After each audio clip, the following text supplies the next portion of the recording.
Yo mga idol, kamusta? Sports Talk PH nga pala. Ang laban ni Magsayo, pag-usapan natin yan mga idol.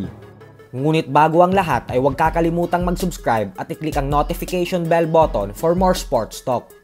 So isang napakagandang balita nga po para sa ating mga Pinoy boxing fans. Ito po ay dahil naging matagumpay ang ating pambato na si former WBC Featherweight World Champion Mark Magnifico Magsayo sa naging laban niya kanina lamang sa Long Beach, California.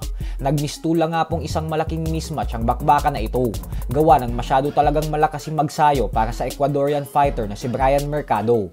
Kaya naman dahil dyan ay 4 na beses niya itong pinabagsak sa loob lamang ng 2 rounds. Dahilan kung bakit nakuha ni Magsayo ang panalo via second round knockout. Dahil po sa panalong ito ni Magnifico ay umabante na ngayon ang kanyang record sa 27 wins with 18 knockouts at 2 talo lamang. Habang si Mercado naman ay lumagapak sa 11 wins with 6 knockouts at 7 talo. Sa kabilang banda naman mga idol ay hindi nga po umubra ang Mexican knockout artist na si Ricardo Espinosa sa former unified WBA and IBF Super Bantamweight World Champion Muradjon Akhmadaliev sa naging bakbakan nilang dalawa kanina lamang sa Monte Carlo. Ito po ay matapos talunin ng dating kampyon ang Meksikano via 3rd round knockout. Kaya naman dahil dyan ay umabante na ngayon ang record ni Akhmadaliev sa 13 wins with 10 knockouts at 1 talo lamang.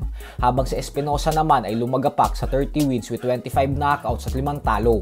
Ayon kay Akhmadaliev ay ang napaka-impresibong performance umano na ipinakita niya sa laban kanina ay banta para sa matagal niya nang hinahamon na si current undisputed Super Bantamweight World Champion Japanese monster na Naoya Inoue. Ayon kay Akhmadaliev ay isusunod na daw nila ang binansagang halimaw ng Japan at nawala na daw talaga itong kawala sa kanya.